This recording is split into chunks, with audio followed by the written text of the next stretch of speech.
තස්ස භගවතු අරහතු සම්මා සම්බුද්දස්ස නමෝ තස්ස භගවතු අරහතු සම්මා සම්බුද්දස්ස නමෝ තස්ස භගවතු අරහතු සම්මා සම්බුද්දස්ස පබස්සර නිදං භික්ඛවේ චිත්තං තංචකෝ ආගන්තුකේහි උපක්ඛිලිට්ඨේහි උපක්ඛිලිට්ඨං. අද ලීඩ්ස් බෞද්ධ විහාරස්ථානය මගින් පවත්වනු ලබන මාසික ධර්ම දේශනාවේ 2025 අවුරුද්දේ පළවෙනි නැත්නම් ජනවාරි මාසේ ධර්ම දේශනාවයි දැන් මේ සිද්ධ කිරීමට සූදානම් වෙන්නේ. ඉතින් අද දවසේදී ධර්ම දේශනාව අවසානයේදී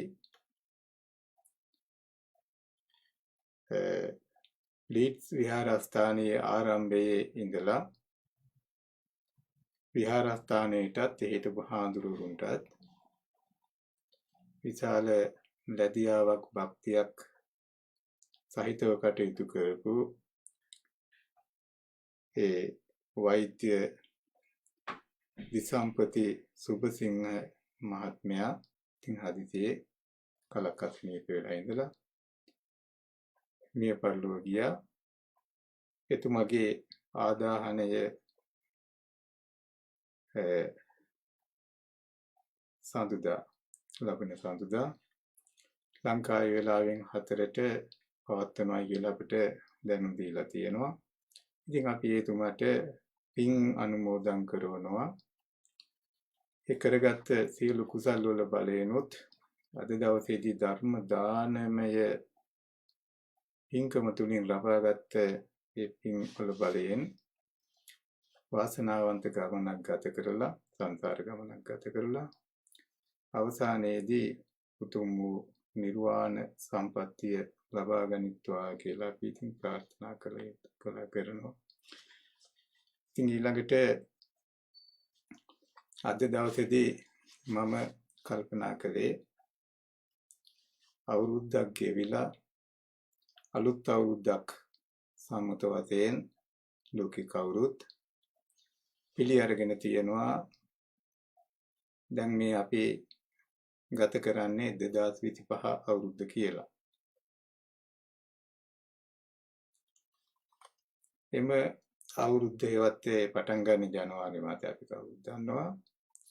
ජනවාරි මාසය ඒ ග්‍රීක ජානුස් කියන දෙවියන්ගේ නමින් ඒ මාසය නම් කරලා තියෙනවායි කියලා අපි අහලා තියෙනවා. ඒ කියන හැටියට ඒ දෙවියන්ට මුහුණු දෙකක් තියෙනවා. එක මුහුණකින් ගිය අවුරුද්ද ගත වෙච්ච ආකාරයත් අනිත් මුහුණෙන් අලුත් අවුරුද්ද ගත වෙන ආකාරයත් බැලීම පුරුද්දක් වශයෙන් තිබුණා කියලා ඒ ජනප්‍රවාදවල ඒ දක්වලා තියෙනවා. ඒ කතාවෙන් ධර්මානුකූලව හුඟක් වැදගත් දෙයක් අපිට හිතා ගන්න පුළුවන්. ඒක හොඳ අවස්ථාවක් සම්මත වශයෙන් ඇති වෙමින් නැති වෙමින් නැවතත් ඇති වෙමින් නැවතත් නැති වෙමින් මේ ගෙවි යන කාලය තුලදී මේ විදිහේ සම්මතයක් ඇති කර ගැනීම ජීවිත පවත්වා ගැනීමට කටයුතු කිරීමට ඉතාම ප්‍රයෝජනවත් වෙනවා. නමුත් ඒ සත්‍ය යථාර්ථය ඇත්ත ඇති ඇති නෙමෙයි. ඉතින් එහෙම වුණත් ඒ පදනම තුල ඉඳගෙන ගිය අවුරුද්ද තුලදී අපි ධර්මානුකූලව බැලුවොත් අපි කවුරුත් බලාපොරොත්තු වෙන්නේ කටයුතු කරන්නේ සතුටෙන් සැනසීමෙන් ජීවත් වෙන්නේ. ඒ සතුටෙන් සැනසීමෙන් ජීවත් වෙන අතර අපෙන් රටටත් සමාජයටත් පවුලටත් ආගම ධර්මයටත් විය යුතු යුතුයකම් ඉෂ්ට කිරීම අපි හැම කෙනෙකුගේම යුතුයකමක් බවට පත් වෙලා තියෙන්නේ. අපට විවිධ අයගෙන් විවිධාකාරයේ උදව් උපකාර ලැබෙනවා. සමාජයක් වශයෙන් දෙමාපියන්ගෙන්, ගුරුවරුන්ගෙන්, යාළුවන්ගෙන්, හිතවතුන්ගෙන් ඉතින් ඒ ආකාරයේ උදව් උපකාර ලැබෙන අතර ස්වභාව ධර්මයෙන් පවා විශාල මෙහෙයක් එහෙම නැත්නම් විශාල උදව්වක් අපට ලැබෙනවා ජීවිතය පවත්වාගෙන යාම සඳහා.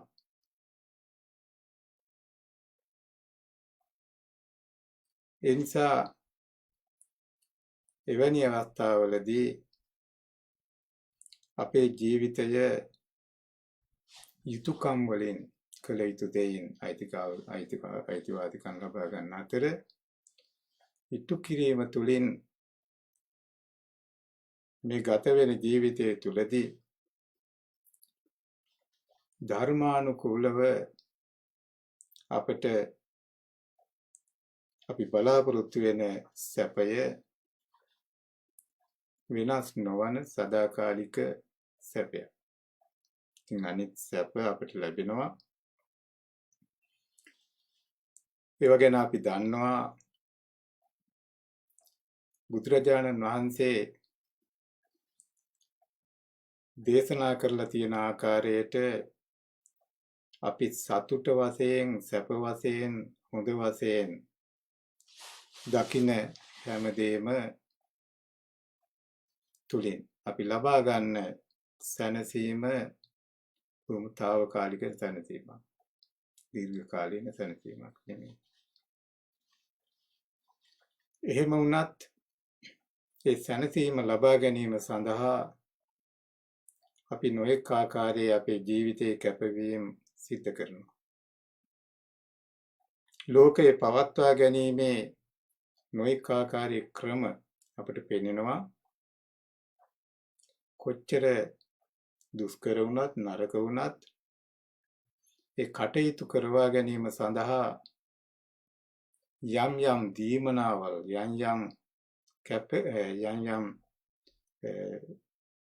දීමනා නිසා අපි ඒ සඳහා අකමැත්තෙන් වුණත් ඉදිරිපත් වෙනවත් අපට පේනවා. ඉතින් ඒ නිසා බුදුරජාණන් වහන්සේ අපට පෙන්නලා දීලා තියෙනවා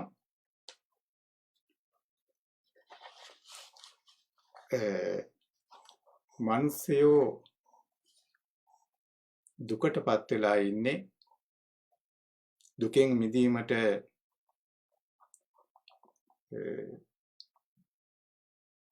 උත්සාහ නොකරන්නේ, ඒ පිළිබඳව අවබෝධයක් ඇති කර ගැනීමට උනන්දු නොවන්න හේතු පැහැදිලි වශයෙන්ම බුදුහාමුදුරුවෝ දේශනා කරලා තියෙනවා. ඉන් ප්‍රධානම කාරණේ තමයි බුදුහාමුදුරුවෝ දේශනා කරනවා අපි ලෝකයේත් එක්කලා නැත්නම් ලෝකයේ වශයෙන් අපි අඳුනාගෙන තියෙන්නේ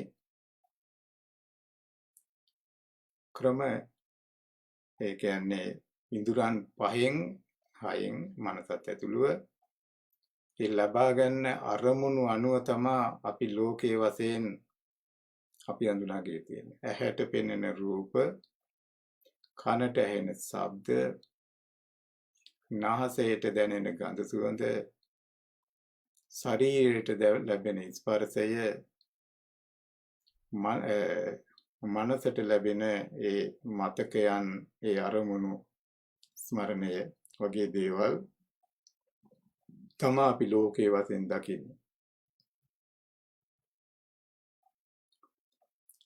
ඒවා දැකීමේදී අපි දකින්න දෙයට ක්‍රම දෙකකට ප්‍රධාන වශයෙන් ප්‍රතික්‍රියා කරනවා. අපේ හිත ප්‍රතික්‍රියා කරනවා අපි දකින රූපයකට ක්‍රම දෙකකට ප්‍රධාන වශයෙන්. එක්කෝ අපි කැමති වෙනවා, එහෙම නැත්නම් අකමැති වෙනවා. කැමති වෙච්ච රූපය අපි ලබා ගන්න උත්සාහ කරනවා. ලබා ගන්න එහෙම නැත්නම් ලබාගත් දේ අපි හුඟක් කැමති නම් දිග කාලයක් තියාගන්න උත්සාහ කරනවා.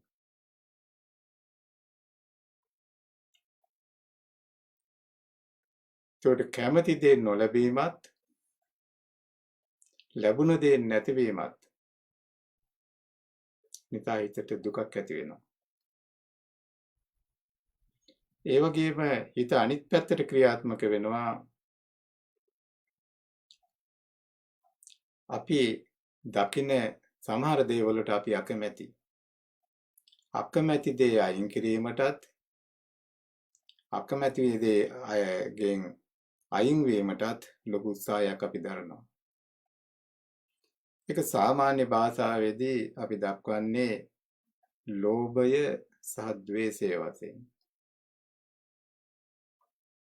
ලෝභය කියන්නේ කැමති දේ ලබා ගන්න ඇති කැමැත්ත. ද්වේෂය කියලා කියන්නේ අකමැති දේවල් නිසා හිතේ හටගන්න අසතුට, සමාධි තරහ, එයින් අයින් වීමට දරන උත්සාහය. මේ දෙකම බුදුහාරෝ දේශනා කරනවා එකම ධර්මතාවයක දෙපැත්තක්. හරිනම් කාන්දමක දෙපැත්ත කොන් දෙක දෙවිධයට ක්‍රියාත්මක වෙනවා වගේ ආසාව එක පැත්තක්, තණ්හාව එක පැත්තක් අපි ලබා ගන්න කැමැත්ත ඇති කරන අතර අනිත් පැත්ත අපි අයින් කරන්න එහෙම නැත්නම් ද්වේෂය, තරහ, ගැටුම ඇති කරන ස්වરૂපයක් මේ තණ්හාවේ තියෙනවා. ඒකට ඇහැට හමු වෙන රූප ලබා ගන්නත් ලබා ගන්න රූප දීර්ඝ කාලයක් තියාගන්නත් දරන උත්සාහය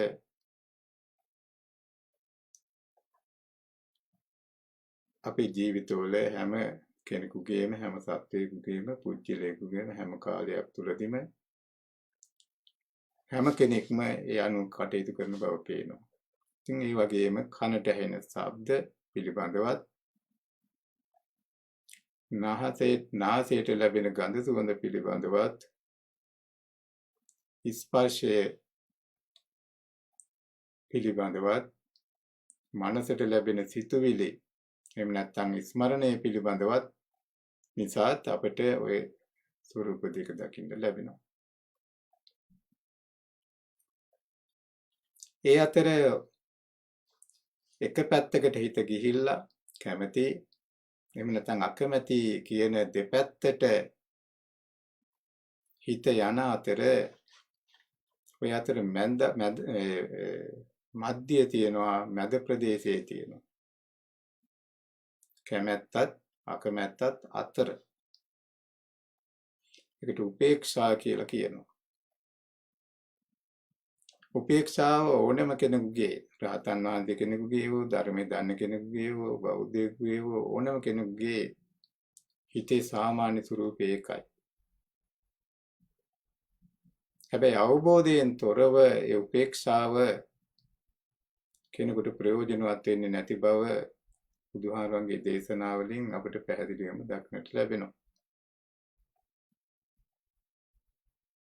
එතකොට බුදුහාඳුරෝ දේශනා කරනවා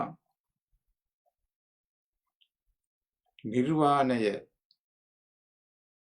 එවත් සදාකාලික සැනසීම සැපය කල්පිත දෙයක් හෝ නැති දෙයක් හෝ නෙමෙයි. ඒක පවතින දෙයක්, තියෙන දෙයක්. අත්තිපික්කවේ තදායතනං කියලා බුදුහාඳුරෝ සාමාන්‍ය ප්‍රත්‍යඥ අවබෝධය ඉක්මවා ගිය දැනුමෙන් නොවේ ප්‍රඥාවෙන් අවබෝධ කරගත යුතු දෙයක් පිළිබඳව අවබෝධයෙන් තොර ප්‍රඥාවෙන් තොර සාමාන්‍ය අයට විස්තර කිරීමේදී ලොකු අපහසුතාවයක් උන්වහන්සේට තේරෙනවා කාටත් එක තේරෙනවා. මොකද ඒ කියන දේවල් බුදුරජාණන් වහන්සේ යොදන වචන උපමා පවා සමාජයට අපි වැරදි විදියට සම්මතය තුල සම්මුති සත්‍ය තුල අපි ජීවත් වෙලා බලනකොට අවබෝධ කරගන්නට අපහසුතාවයක් තියෙන බව බුදුහාමුදුරුවෝ හොඳට තේරුම් අරගෙන තියෙනවා. එතකොට බුදුහාමුදුරුවෝ මුලින් ප්‍රකාශ කරපු දේශනාව මොකද්ද? පබස්සර මිදම් භික්කවේ චිත්තං. එතකොට මේ පබස්සර මිදම් භික්කවේ චිත්තං පැහැදිලි හිත, ප්‍රභාෂර හිත මොන වගේ අවස්ථාවලදීද ඇති වෙන්නේ? ඒක කොහොමද කොහෙද ඇති වෙන්නේ? කෙනෙකුගේ ජීවිතයේදී හිත ප්‍රභාස්වර වශයෙන් පවතින්නේ මොන වෙලාවේද කියන එක පිළිබඳව මම කියවපු කිසිම පොතකදී මට දකින්න ලැබුණේ නැහැ. ත්‍රිපිටකයේ හෝ අටුවාවල හෝ වෙනත් අයගේ පොත්පත්වල ඒ පිළිබඳ පැහැදිලි විස්තරයක් මට දකින්න ලැබුණේ නැහැ. දකින්න ලැබිච්ච එකම දේ තමයි බුදුහාරවන්ගේ දේශනාව එක එක අය තේරුම් ගත්ත හැටියට වෙන වෙන විදිහට විස්තර කරලා තේරුම් කරලා තියෙනවා. හැබැයි ඒ පිළිබඳව කල්පනා කරනකොට ධර්මයේ වෙනත් යුගන්වීම් පිළිබඳව අපි හිතනකොට අපිට පේනවා බුදුරජාණන් වහන්සේ ලෝකයේ ස්වභාවය, සත්වයාගේ ස්වභාවය, ධර්මයන්ගේ ස්වභාවය අනිච්ච දුක්ඛ අනාත්ම වශයෙන් ඒ දක්වලා තියෙන ක්‍රමය මනවින් අපි තේරුම් ගන්න උත්සාහ කරපුවම අපිට පේනවා පුජ්‍යලේ කියලා කියන්නේ නාම රූප ධර්මයන්ගේ සංයෝගයෙන් ඇතිවෙච්ච දෙයක්. එතකොට මේ නාම ධර්ම වෙන්න පුළුවන්, රූප ධර්ම වෙන්න පුළුවන්. ඔය නාම ධර්මයන් හැම දෙයක්ම ප්‍රතිත්‍ය සමුප්පාදව එහෙම නැත්නම් හේතුවක් නිසා හේතුන්ගේ එකතු වීමකින් ඇති වෙන දෙයක්. එතකොට හේතු අනිත්‍ය නම් එතකොට අනිත්‍ය හේතු දෙකක් ඇති වෙලා ඇති වෙන ප්‍රතිඵලයත් අනිත්‍ය හේතුයි.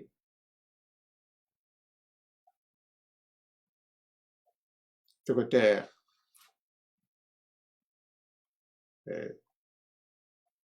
භෞතික වශයෙන් වගේම මේ මානසික ධර්මතාවයන් ඇති වෙනවා, මොහොතක් පවතිනවා, නැවතත් නැති වෙනවා, නැවතත් ඇති වෙනවා, නැවතත් මොහොතක් පවතිනවා. ඒකට ඇතිවීම නැතිවීම කියන දෙක අතර කාලය වෙනස් වෙමින්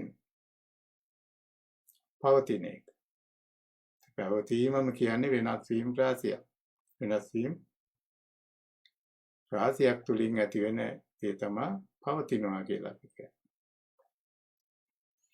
එතකොට බුදුහාමුදුරුවෝ දේශනා කරනවා පබස්සර මිදං භික්කවේ චිත්තං. ශරීරයට වැඩියේ හිත බොහොම ඉක්මනට ඇති වෙනවා, නැති වෙනවා. එතකොට ඇතිවීම නැතිවීමත් අතර පොඩි විවේකයක් තියෙනවා. එතකොට ඇති වෙන මුලින්ම ඇති වෙන හිත ප්‍රභාස්වර හිතක් කියන එක බුදුහාඳුරෝ දේශනා කරපු ධර්මයේ තුලින් මම තේරුම් අරගෙන තියෙනවා. එහෙමනම්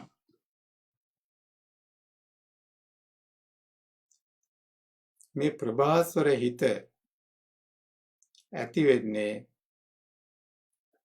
මොන අවස්ථාවේදීද සමහර අය ඉතින් උපදිතී ඇති වෙනවා පොඩි ළමයින්ට ඇති වෙනවා කියලා මම කියවලා තියෙනවා අහලා තියෙනවා. නමුත් මට තේරෙන හැටියට මම අවබෝධ කරගෙන තියෙන හැටියට මේ ප්‍රභාස්වර හිත හැම මොහොතකම අපේ సంతානය තුළ ඇති වෙනවා.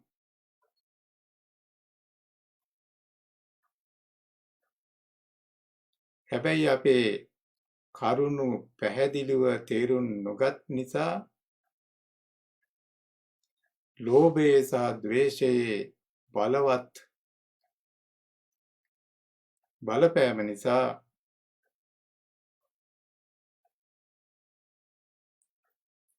ඒ හිත අපි අපිරිසුදු කරගන්නවා.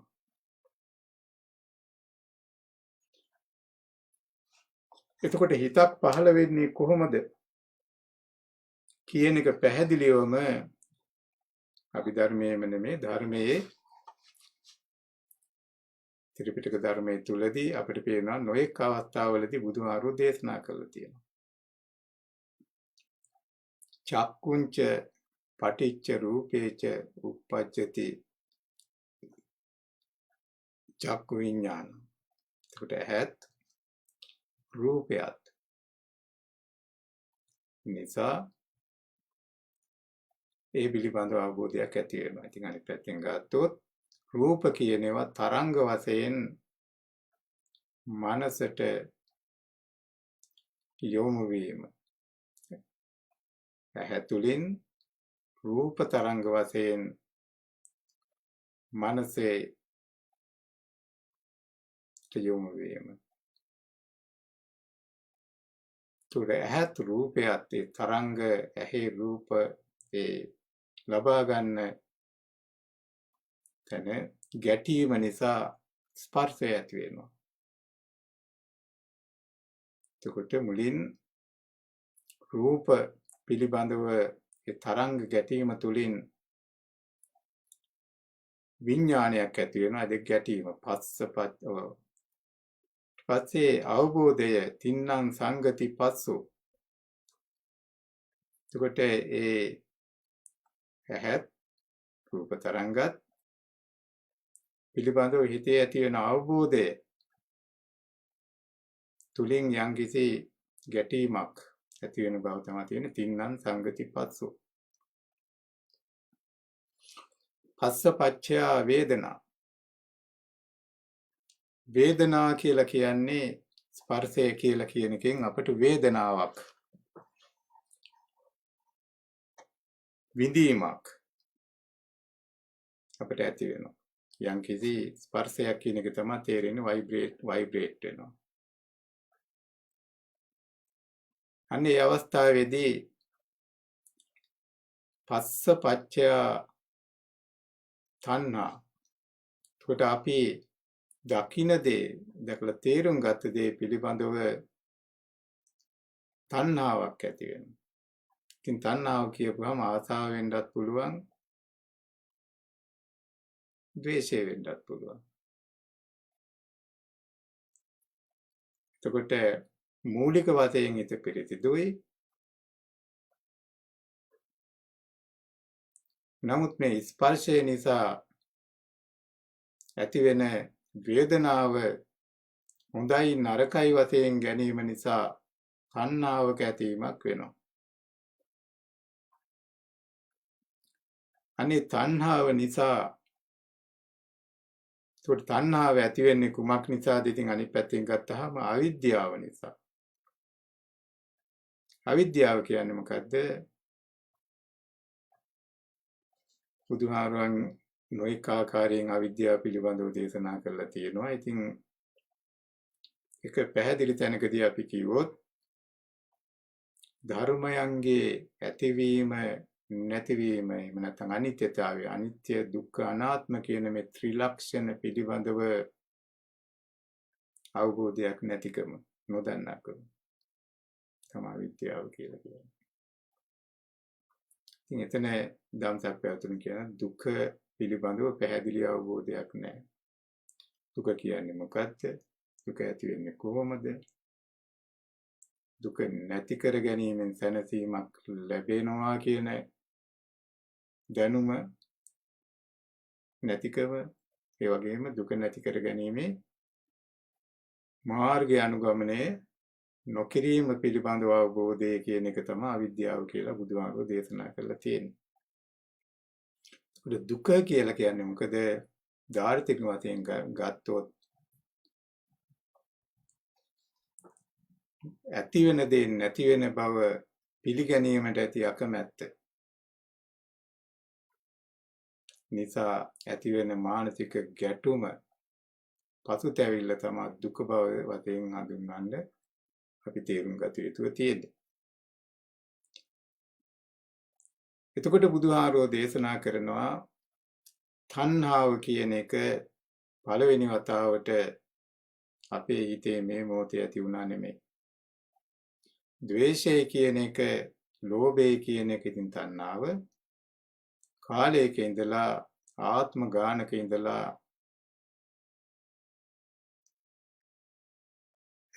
අපේ හිත තුල පැවතිලා තියෙනවා ලොකු වැඩ පිළිවෙලක් වැඩ කොටසක් ඒ තණ්හාවෙන් සිද්ධ වෙලා තියෙනවා. ඒ නිසා ආසව අනුසය වශයෙන් හිතේ බලපවත්වපු විටින් විට ඇති වෙච්ච ලෝභය, ද්වේෂය, අවිද්‍යාව නිසා අපි දකින දෙයට ආසා කිරීමත්, නොදකින දෙයට මේ අකමැති දෙයට ද්වේෂ කිරීමත් නිසා අපි දකින ප්‍රතික්‍රියාව සමහර වෙලාවට කුසලයක් වෙන්න පුළුවන්, හොඳ දෙයක් වෙන්න පුළුවන්, අකුසලයක් වෙන්න පුළුවන් සමහර වෙලාවට. ඒකට හොඳ දෙයක් ලබා ගැනීමට දරන උත්සාහයත් අකමැති දෙයින් අයින් වෙන්න දරන උත්සාහයත් නිසා හිත සිතුවිලි බවට පත් වෙලා තණ්හාව සමග අවිද්‍යාව සමග කටයුතු කිරීම නිසා ඒ ඇතිවෙන චිත්ත පරම්පරාව බුදුරජාණන් වහන්සේ සංකාර වශයෙන් දක්වලා තියෙනවා. කාය විසංකාර, වචී සංකාර කියන්නේ තොරතු තුනෙන් අපි හිතනවා, හිතපු දේ කියනවා, ඒ වගේම හිතපු දේ කරනවා. කොට තුන්දොර තුලින් ප්‍රතික්‍රියාව දැක්වීමේ ක්‍රියාවලිය නිසා කර්මයන් හොඳ නරක වශයෙන් නැතිවීම තුලින්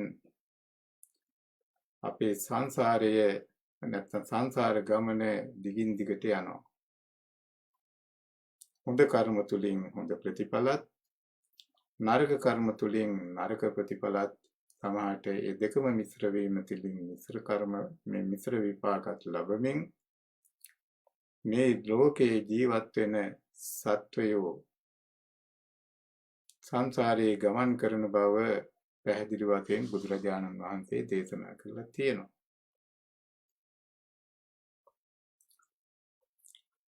එහෙමනම් බුදුරජාණන් වහන්සේගේ දේශනාවට අනුව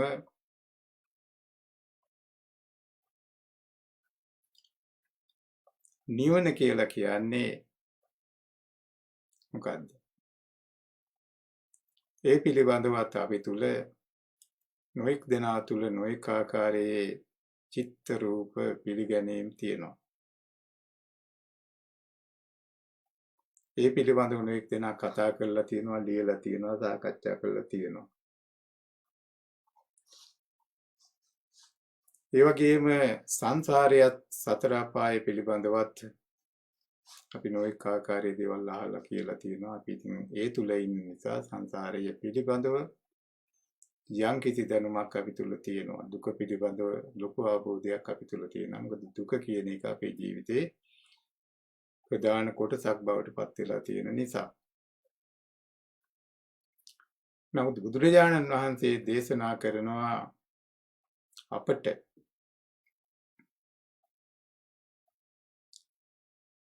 ඇති වෙච්ච සිතක් නැවත ඇති වෙන්නේ පිරිසිදු හිතක් විදියට.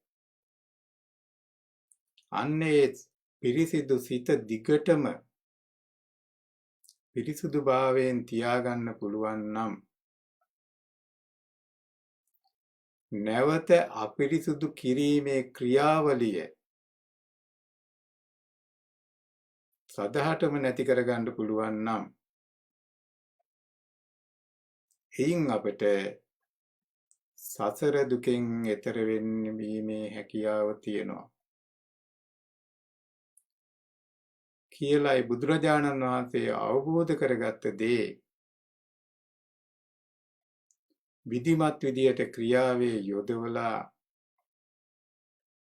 කටයුතු කරන්නේ කොහොමද කියන දැනුම තමයි බුදුරජාණන් වහන්සේ අවබෝධ කරගත්තේ බුදුහාමුදුරු පහළ වෙන්නේ දිව්‍ය ලෝක ගැන කතා කරන්න නෙමෙයි බුදුහාමුදුරු කතා කරන්නේ මේ අපායවල පිළිබඳව මේ කටයුතු කරන්න නෙමෙයි ඒ සඳහා යොමු කරන්න නෙමෙයි බුදුහාමුදුරු ලෝකෙට පහළ වෙන්නේ මෙන්න මේ දුක පිළිබඳ ගැටලුව විසඳාගන්නේ කොහොමද කියන එක ලෝකෙට පෙන්වලා දෙන්නේ. අන්නේ පෙන්වලා දීමේ වැඩපිළිවෙල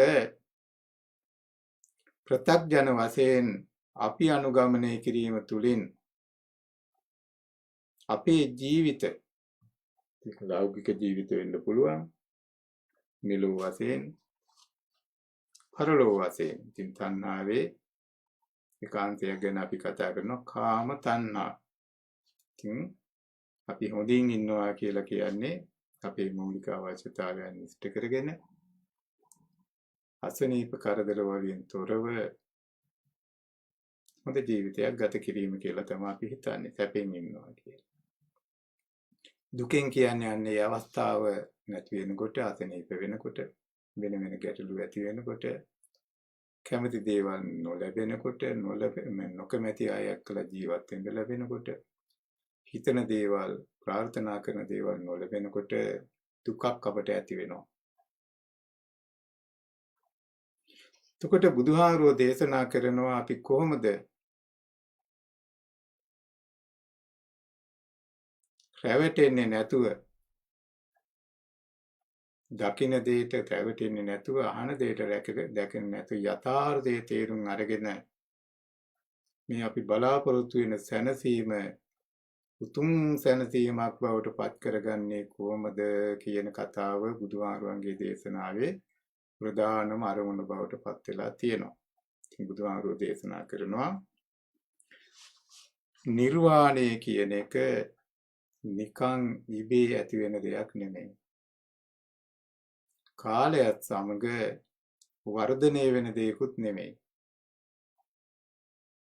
අවබෝධයෙන් තොරව ඇති වෙන දෙයක්ුත් නෙමෙයි.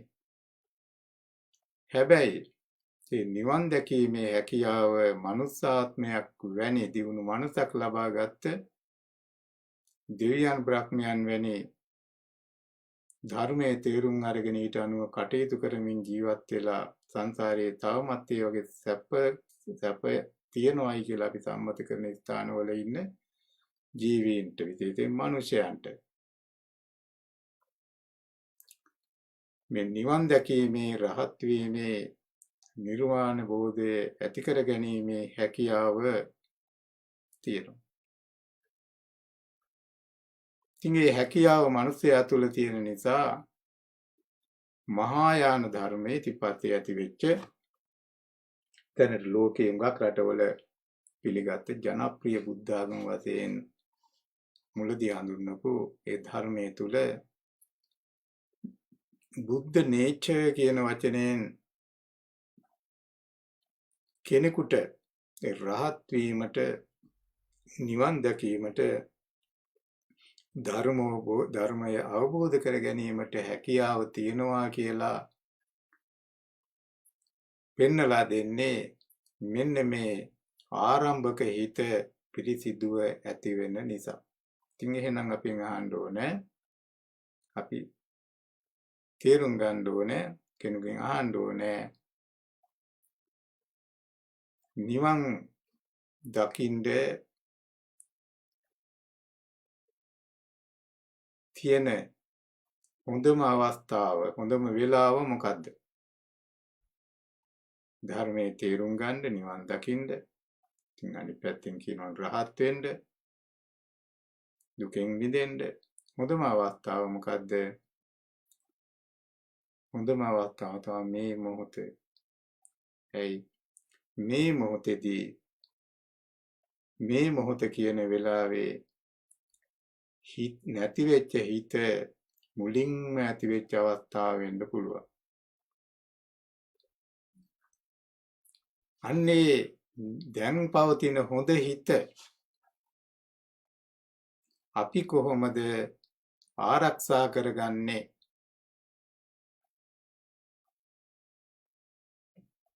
කියන ප්‍රශ්නවලට පිළිතුරු වශයෙන් තමයි බුදුරජාණන් වහන්සේ සතිය, සමාධිය, විපස්සනා කියන වචන හඳුන්වලා දීලා තියෙන්නේ. ඒ පිළිබඳව විධිමත් ක්‍රමානුකූලව දැනුමක් අපි ලබා ගත්තේ නැත්නම් ඉතින් කොච්චර පොත් කීවත්, කොච්චර දානමාන ආදී කටයුතු කළත්, කොච්චර බණ ඇහුවත්, ධර්ම සාකච්ඡා කළත් අපේ තණ්හාව සමහරට වැඩෙනවා මිසක් මේ කරුණ අවබෝධ වෙන්න පුළුවන්. පින් රැස් වෙන්න පුළුවන්, කුසල් වෙන්නත් පුළුවන්. හැබැයි ඒකට අදාළ කරුණු, ඒ කියන්නේ දුකට හේතු වෙන කරුණු, කියන්නේ තණ්හාව, ක්ලේශ ධර්මයන් අඩු වෙන්න, තුනී වෙන්න පුළුවන්. නමුත් ඒවා සහමුලින් නැති කර ගැනීම සඳහා, නැති කර ගැනීමට අවස්ථාව ලබා ගැනීම සඳහා හේතු වෙන්න පුළුවන්. නමුත් කවදා හෝ දිනයක ඉතින් බුදුආරංගේ වචන වලින්, අපි ධර්මයේ වචන වලින් කියනවා නම් පාරමිතා ධර්මයන් පුරලා කෙලෙස් අඩු කර ගැනීමේ වැඩපිළිවෙල තමයි බුදුරජාණන් වහන්සේ දාන, සීල, භාවනා වශයෙන් දක්වලා තියෙන්නේ. දානය තුලින් අත්හැරීමත්, බෙදා හදා ගැනීමත්, ඉතින් අවසාන වශයෙන් අත්හැරීමත්, සීලය තුලින් අන්න සංවර කරගන්නවා. සංවර කරනවායි කියලා කියන්නේ මොකද? අපිට දකින්න දෙයට අපි කොච්චර කැමති වුණත්, දකින්න දෙයට අපි කොච්චර අකමැති වුණත්, ඊට අනුකූලව අපි ප්‍රතික්‍රියා නොදැක්වීමට අපේ හිත සංවර කර ගැනීමට ඒක උදව් වෙනවා.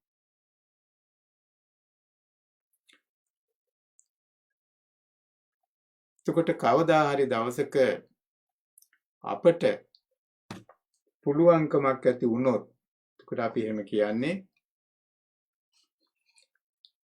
දීර්ඝ කාලයක් සංසාරයේ අපි ඉඳුරන් පිරවීමේ කටයුතු, කියන්නේ ලෝභයට කැමැති දේ ලබා ගන්නත්, අකමැති දෙයින් අයින් වීමටත්, ඒ කියන්නේ තණ්හාවේ ක්‍රියාවලියට යටත් වෙලා කරුණු අවබෝධ කර ගැනීමට හැකියාවක් නැතුව, ඒ කියන්නේ මෝහයෙන් යුක්තව ජීවත් වෙච්ච නිසා අපේ හිත තුල ආසව අනුසය වශයෙන් අපේ චිත්ත පරම්පරාව වෙන වැරදි ක්‍රමය, ඒ පුරුද්ද ගාක් බලවත් වෙලා තියෙනවා. ඒ නිසා අකුසල ධර්මයන් ගාක් බලවත් වෙලා තියෙන නිසා අපේ හිතේ ශක්තිය ගාක් දුර්වල වෙලා අඩු වෙලා තියෙනවා. අපි කොච්චර හිතුවත් අපිට මේවා හරියට තේරෙන්නේ නැහැ, අවබෝධ වෙන්නේ නැහැ. ඒ වගේම ඒවා කල් දැමීමට, නැති කර ගැනීමට, අධෛර්යමත් කර ගැනීමට ලොකු වැඩපිළිවෙලක් අපේ හිත ඇතුලේ වගේම බාහිර ලෝකයේ තුලක් තියෙනවා. බලක්වීමේ ගති. කොච්චර තරම් දුරට අපි රැවටිලා ඉන්නවද කියලා කිව්වොත්, ඒ අපේ ජීවිතයේ තුල මනස ක්‍රියාත්මක වෙන මේ ක්‍රමය තුලදීම මේ වැරදි ආකල්ප නිසා ඒවා බලවත් වෙලා ඒවා හරි කියලා ලෝකේ යථාබෝධය නැති නිසා අපි නාම ධර්ම තුල රූප ධර්ම තුල ඒ වගේ මේ සංස්කාර ධර්ම තුල ඇති වෙන නැති වෙන කිසිවක් තුල නැති වෙනස් නොවන යථාර්ථයක් හෙවත් මම කියන සංකල්පය හිත තුල මවාගෙන ජීවත් කිරීමට දරන උත්සාහයක් නිසා බුදුරජාණන් වහන්සේ දේශනා කරනවා එහෙම වැරදි අවබෝධයක කටයුතු කිරීම නිදාගත් තත්වයක් වශයෙන් උන්වහන්සේ දක්වපු අවස්ථා තියෙනවා. නිදා ගැනීම තුලින් අපි හීන දකිනවා. හීන දකිනකොට අපි නිින්දෙදී හැම හීනයක්ම ඇත්ත කියලා අපි විශ්වාස කරනවා. හැබැයි බුදුහාමුදුරු දේශනා කරනවා නිදා ගන්න ඉන කෙනෙකුට ඒවා හරිද වැරදිද ඒවා හීනයක් පමණයි කියලා තේරෙන්න නම් යා අවදි වෙන්න ඕනේ. ඒ වගේ අවදි වීමක් ගැන බුදුහාමුදුරුවෝ කතා කරනවා. එතකොට ප්‍රත්‍යක්ජන ජීවිතය නිදා ගැනීමටත් ඒ ධර්මය අවබෝධ කරගත්ත ජීවිතයේ රහත් වීම මහා පතේ බුදු වීම වැනි තත්වයන් අවදි වීමක් විදිහට බුදුහාමුදුරුවෝ දේශනා කරනවා. අන්න ඒ අවදි වුණාට පස්සේ පෙනෙන්න පටන් ගන්නවා අපේ දැනුම සාමාන්‍ය ඉන්ද්‍රියක් ඥානය ප්‍රඥාව බවට පත්වීමට හැකියාවක් අපේ හිතේ තියෙනවා. හිතේ ශක්තිය වැඩි කර ගැනීම පැත්තට. ඒ වැඩ පිළිවෙල තමයි දාන සීල භාවනා කියලා බුදුහාමුදුරුවෝ දක්වලා තියෙන්නේ.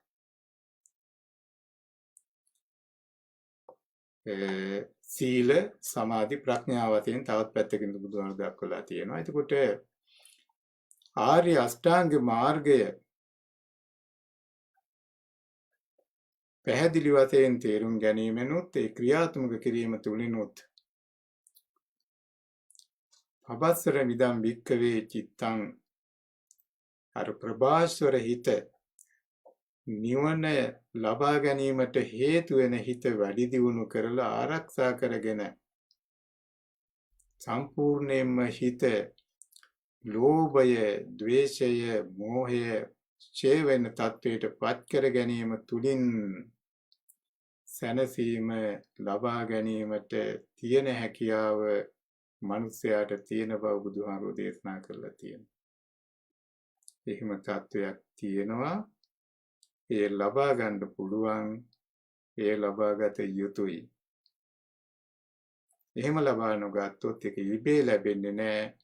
ඒක අවබෝධය සමග ප්‍රතිපත්තියක් සමග ශික්ෂණය සමග ලැබෙන දෙයක් කියන එක තමයි බුදුදහම තුළින් අවධාරණය කරලා තියෙන්නේ. ඉතින් ඒක පිළිබඳව පැහැදිලි දේශනාවන්, නිර්වෘ දේශනාවන් බුදුහාමුදුරුවෝ දේශනා කරලා තියෙනවා. ඉතින් ඒ නිසා තමයි ධර්මයේ ස්වરૂපය ගැන කතා කරනකොට බුදුහාමුදුරුවෝ කියනවා ධර්මයේ තියෙන ලක්ෂණ. එකක් තමයි ස්වාක්ඛාතෝ භගවතා ධම්මෝ. ධර්මය බුදුහාමුදුරුවෝ කියනවා ආදි කල්යාණං මජ්ජේ කල්යාණං පරියෝසානේ කල්යාණං. ඒකට ආදි කල්යාණ කියලා කියන්නේ සීලය පිළිබඳව බුදුහාමුදුරුවෝ කතා කරනවා. පැහැදිලි වශයෙන් කළ යුතු නොකළ යුතු දේවල් පිළිබඳව. මජ්ජේ කල්යාණං කියලා කියන්නේ සමාධිය පිළිබඳව කතා කරනවා. පැහැදිලි වශයෙන් දකින්න හම්බ වෙනවා සීල සමාධි ප්‍රඥා. කොයිද තියෙන්නේ? ආර්ය අෂ්ටාංග මාර්ගයේ තියෙනවා. පැහැදිලි නිර්වෘල් අවබෝධය. සම්මා ආජීව, සම්මා වායාම, සම්මා වාචා. ඊට පස්සේ කියනවා පරියෝසානේ කල්යාණං ප්‍රඥාව විපස්සනාව තුළින් ඇති වෙන මේ යථා භූත ඥානය මේවා ඇති වෙන්නේ කොහොමද? ඇත්තෙන්ම පවතින්නේ මම ඉන්නවද? අපි ඉන්නවද? කෙනෙක් මේ ලෝකේ පාලනය කරනවද මවනවද කියන එකට වැඩියේ අපට අවබෝධ වෙන්නේ ධර්මතාවයන් තියෙනවා, හේතු තියෙනවා, ඵලයන් නැති වෙනවා. ඒ හේතුවට අවශ්‍ය කරන කරුණු සම්පූර්ණ වුණාට පස්සේ ඵලයන් නැති වෙනවා. එතකොට හේතුව අනිත්‍ය සියලු ධර්මතාවයන් පඨවි ආපෝ තේජෝ වෙන්න පුළුවන්, නාම රූප වශයෙන් වෙන්න පුළුවන්, ඇස කන නාසය වශයෙන් පුළුවන්. ඒ හැමදේම බුදුහාරු දේශනා කරනවා ලක්ෂණ තුනකින් යුක්තයි මේ ධර්මතාවයන්ගේ. උප්පාදෝ පඤ්ඤායති වයෝ පඤ්ඤායති තිතස්ස අඤ්ඤතත්තම් පඤ්ඤායති. ඔය ධර්මයන් ඇතිවීමක් පෙනෙනවා හේතුඵල නිසා. ඇති වෙච්ච දේ නැතිවීමක් පේනවා. ඒක බොහොම හොඳට අපි තේරුම් ගන්නවා. සමහර අය තියෙනවා, සමහර අය කියනවා උපාද තීති භංග කියලා කොටස් තුනකට බෙදනවා කියලා අභිධර්මයේ සමහර තැන්වල විස්තර කරනවා. බුදුහාරු තීති කියනවා, තියනවා කියන වචනේ යොදලා නැහැ. මෙතනදී කියන්නේ කොහොමද? උපාද ඇතිවීමක් පේනවා. ඇති වෙච්ච දේ නැතිවීමක් පේනවා. හැබැයි තිබිච්ච දේ වෙනසක් පේනවා. තිතස්ස අඤ්ඤතත්තම් පඤ්ඤායති. බුදුහාරු තියනවා කියලා කියන්නේ අන්න ඔය ධර්මතාවයන්ගේ සිදුවීම යදා පඤ්ඤාය පස්සති ප්‍රඥාවෙන් අපි දකිනවා නම් කවදා හරි අත නිබ්බින්දති දුක්ඛේ අන්න අර වැඩපිළිවෙල අපි නතර කරනවා. මෙච්චර කාලයක් අපි කරගෙන ආපු වැඩපිළිවෙල වෙනස් කරනවා. රූපයන් ලබා ගන්න රැස්කරන්න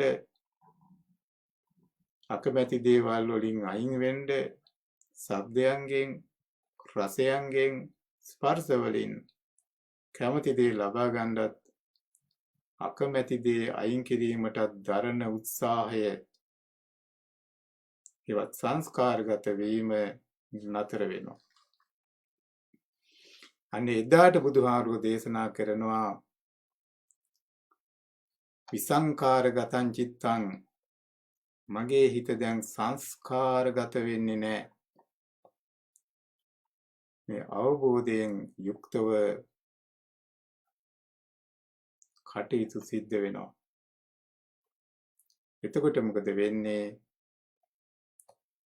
සියලු දුකට හේතු වෙච්ච ඇතිවීම නිසානේ නැති වෙන්නේ.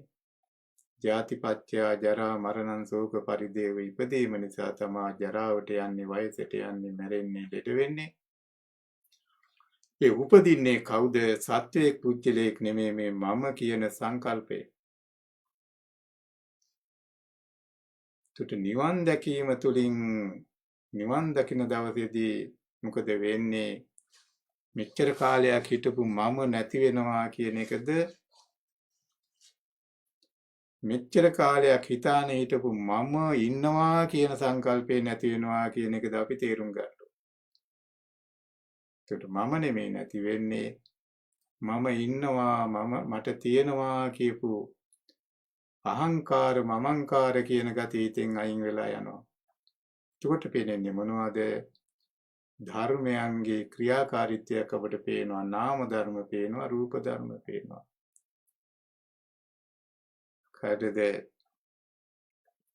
කුණ්ඩඤ්ඤ මහරහතන් වහන්සේට තේරුණා වගේ යං කිංචි සමුදය ධම්මං සබ්බන්තං නිරෝධ ධම්මං උපේතට වැටෙනවා.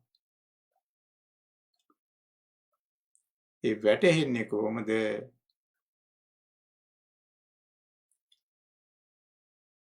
ඒ වැටෙනවයි කියන එක එයාට තේරෙන අවස්ථාවේදී බුදුහාරුව මොකද්ද දේශනා කළේ? අඤ්ඤාසි වතබෝ කොණ්ඩඤ්ඤ වන්න කොණ්ඩඤ්ඤට තේරුණා ක්‍රමවේදය කොහොමද මේවා සිද්ධ වෙන්නේ?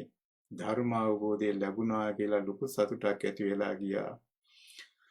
එතකොට බුදුහාරුව දේශනා කරනවා අපි ප්‍රාර්ථනා කරන සැනසීම සදාකාලික සැනසීම නම් බලාපොරොත්තු වෙන්නේ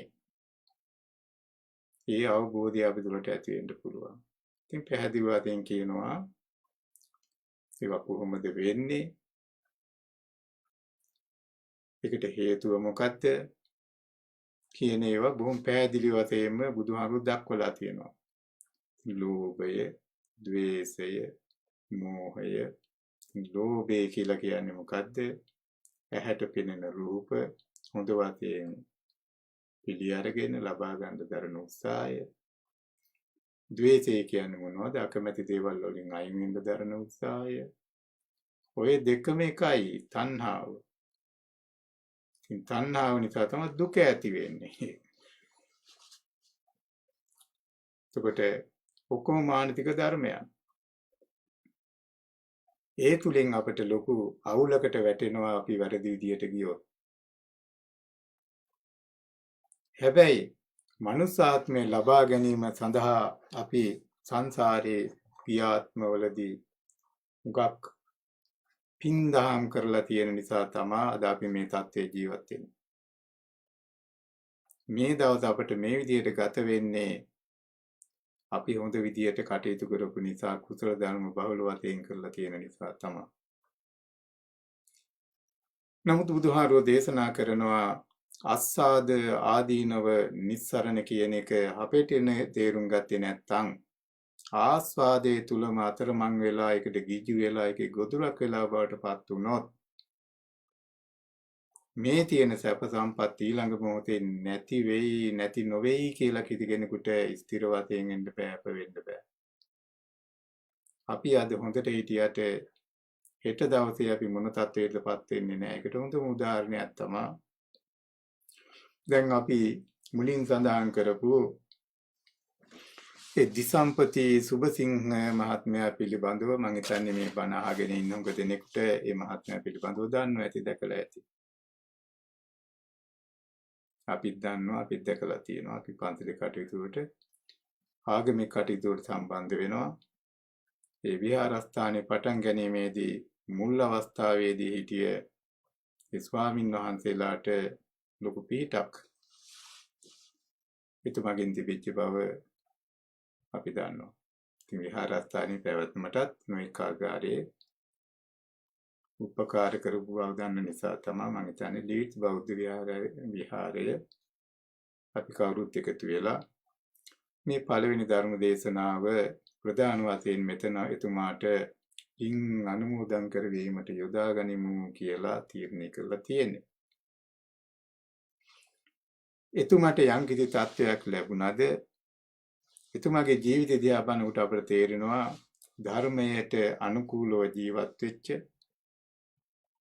වැදගත් දෙමව්පියන්ගෙන් පැවතගෙන එන පරම්පරාව වලින් පැවතගෙන වැදගත් විදිහට ජීවත් වෙච්ච ධර්මයට අනුව තමන්ගේ ජීවිතය සකස් කර ගැනීමට කරුණාවෙන් යුක්තව මෛත්‍රියෙන් යුක්තව ඉවසීමෙන් යුක්තව කටයුතු කරපු කෙනෙක් කියන එක එයා පිළිබඳව දන්න ඕන කෙනෙකුට තේරෙනවා. ඉතින් එතුමත් දැන් මේ වෙනකොට ඒ අනිවාර්යනීය මරණ ධර්මයට ගොදුරු වෙලා තියෙනවා. ඒ தત્ත්වය කාටත් පොදු දෙයක්. ඉතින් එතුමත් කොච්චර හොඳට හිටියත් පින්දහම් කරලා හිටියත් ධර්මය අවබෝධ කරගත්තේ නැත්නම් සංසාරයට තමයි එකතු වෙන්නේ. කොහෙට එකතු වෙනවද කියන එක කොහේ යනවද කියන එක අපිට තීරණය කරන්න බෑ. ඉතින් ඒ නිසා බුදුරජාණන් වහන්සේ අන්තිම වශයෙන් අපට දීපු අවවාදයේ තමයි හන්ද දානි භික්කවේ ආමන්ත්‍රයාමිවෝ කල් දාන්න එපා පරක්කු කරන්න එපා අදම මේ ධර්මය අවබෝධ කර ගැනීම උත්සාහ කරන්න ඒ අවස්ථාව ඔබට තියෙනවා. ඒ පසුබිම ඔබට තියෙනවා. ආදි කල්යාණං පරියෝසානේ කල්යාණං මජ්ජේ කල්යාණං පරියෝසානේ කල්යාණං ස්වාක්ඛාතෝ භගවතා ධම්මෝ ධර්මයේ විද්‍යමාන වශයෙන් තියෙනවා. කල්යාණ මිත්‍රයන් බහුල වශයෙන් අද කාලේ ජීවත් වෙනවා. ධර්මයේ තියෙනවා. කල්යාණ මිත්‍රයන් ඉන්නවා. පහසුකම් හදලා තියෙනවා. ඒ කාරණා කිරීමට අපට හැම පහසුකමක්ම තියෙනවා. නිවන් දකින්න අවශ්‍ය කරන මූලිකම දේ පිරිසිදු හිත හැම මොහොතකම අපි තුල ඇති වෙනවා නැති වෙනවා. අපි නොදන්නාකම නිසා, ලෝභය වැඩි නිසා, අවිද්‍යාව වැඩි නිසා, තණ්හාව වැඩි නිසා ඒ ගැන දන්නේ නැහැ. ඒ ගැන නොසලකා ඉන්නවා. පිරිසිදු හිත අපිම අපිරිසිදු කරගන්නවා. අපිම අකුසල ධර්මයන් නැති කරගන්නවා. අපිම මේක කල් දා ගන්නවා. අපිම අපායේ දුරද අරගන්නවා. අපිම දිව්‍ය ලෝකයේ දුර වහනවා. අපිමයි මේ හැම දෙයක්ම කරන්නේ. ඉතින් ඒ නිසා අද දවසේදී මේ කතා කරපු කරුණ වලින් මම හිතනවා එක්තරා ප්‍රමාණයකට ඔය හැම කෙනෙකුටම තේරෙන්න ඕනේ නිවන් දකින්න තියෙන හොඳම මොහොත තමයි මේ මොහොත. හෙටවත් අනිද්දාවත් ලබන අවුරුද්දේවත් වයසට ගියපුවමත් නෙමෙයි. ඒකට හේතුව මොකද ඇති වෙන හැම හිතක්ම පිරිසිදු හිතක්. අපේ නොදන්නාකම නිසා නොසලකිල්ල නිසා අපිම ඒක අපිරිසුදු කරනවා. ඊපස්සේ බුදුහාමුදුරුවෝ කිව්වා ඒ අපිරිසුදු කිරීමේ වැඩපිළිවෙල කල්දැමීමේ වැඩපිළිවෙල නතර කරගන්න. ඉගෙන ගන්න හරියට කරුණ අවබෝධ කරගන්න සම්මා දිට්ඨියක් ඇති කරගන්න. දිට්ඨිය හරි ගියපුවාම හිතුවිලි නිවැරදි වෙනවා. හිතුවිලි නිවැරදි වුණාම එයාගේ හැසිරීම ලොකු වෙනස්කමක් ඇති වෙනවා. කරන දේවල්, කියන දේවල්, ජීවත් වීමට දරන උත්සාහය එයා නිවැරදි විදියට කරගන්න බලනවා. ඒ නිසා තමයි පටිච්ච සම්පාද ධර්මය ඊටාම වටිනා ධර්මයක් බවට පත් වෙලා තියෙන්නේ. චතුරාර්ය සත්‍ය ධර්ම ඊටාම වටිනා ධර්මයක් බවට පත් වෙලා තියෙන්නේ. ඉතින් පළවෙනි ධර්ම දේශනාවේ ওই සියලු කරුණු අන්තර්ගත කරලා කෙටියෙන් පැහැදිලිව සංක්ෂිප්තව සාරාංශක කල්පලක්ෂයක් පෙරම් පුරලා දාන පාරමිතා ධර්මයන් සම්පූර්ණ කළා පමණ දුක් විඳලා අවබෝධ කරගත් ධර්මයේ කැටි කරලා දක්වපු සූත්‍රයේ පැහැදිලි වශයෙන් නිර්වුල් වශයෙන් උතද තියෙනවා. අනේ සූත්‍රයේ පැහැදිලිව අවබෝධ කරගත්තොත් බුදුහාරෝ දේශනා කරනවා සෝපාක අහනකොට කොහෙද යන්නේ කියලා. සෝපාකට දීපු උත්තරේ මොකද්ද?